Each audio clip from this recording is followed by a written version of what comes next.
Vandanam medical college ആശുപത്രിയിലായിരുന്നു ദിവസങ്ങൾ മാത്രം പ്രായമുള്ള ആൺകുഞ്ഞിന്റെ പോസ്റ്റ്മോർട്ടം. മൃതദേഹം ഏറ്റുവാങ്ങാനാകുമോ എന്ന് പോലീസ് ആശയുടെയും രതീഷിന്റെയും വീട്ടുകാരോട് ചോദിച്ചെങ്കിലും ഇരുകൂട്ടരും തയ്യാറായില്ല.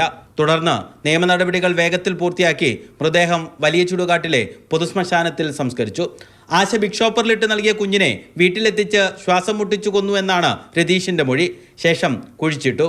കുഞ്ഞിനെ കാണാനില്ലെന്ന വാർത്ത മാധ്യമങ്ങളിൽ കണ്ടതിന് പിന്നാലെ മൃതദേഹം പുറത്തെടുത്ത് കുളിമുറിയിലേക്ക് മാറ്റി. പെട്രോൾ ഒഴിച്ച് കത്തിക്കാനായിരുന്നു തീരുമാനം. അപ്പോഴേക്കും പോലീസ് എത്തി. ആശ ഗർഭിണിയാണെന്ന വിവരം ഭർത്താവ് മനോജിനും വീട്ടുകാർക്കും അറിയാമായിരുന്നു. കുട്ടിയെ ഒഴിവാക്കിയാൽ വീട്ടിൽ താമസിക്കാൻ അനുവദിക്കാമെന്ന് മനോജ് ഉറപ്പ് നൽകിയിരുന്നു. ഇതാണ് കുഞ്ഞിനെ കൊല്ലാനുള്ള കാരണം. കുട്ടിയെ ദത്ത് നൽകിയെന്ന് പറഞ്ഞാൽ ആരും പിറകെ അന്വേഷിച്ചു വരില്ലെന്നാണ് ഇരുവരും കരുതിയത്. പക്ഷേ ആരോഗ്യ പ്രവർത്തകയായ ത്രിപുരേശ്വരിയുടെ ഇടപെടലിലൂടെ സത്യം വേഗത്തിൽ പുറത്തു വന്നു. അവിടെ നിന്ന് ആശുപത്രിയിൽ നിന്ന് പോകുന്ന കഴിഞ്ഞിട്ടായിരിക്കും ഇത് കൈമാറ്റം ചെയ്തേക്കണത്. അപ്പം ഞാൻ ചോദിച്ചപ്പോൾ പറഞ്ഞത് കുഞ്ഞിനെ ഞാനിങ്ങനെ വളർത്താൻ കൊടുത്തേക്കാണ്, സമ്മറി ഞാൻ അങ്ങോട്ട് തന്നേക്കാം, പിന്നെ എന്നെ ബുദ്ധിമുട്ടിക്കരുതെന്നാണ് എന്നോട് പറഞ്ഞു. ഞാൻ പറഞ്ഞു ഇല്ലെന്നും പറഞ്ഞു.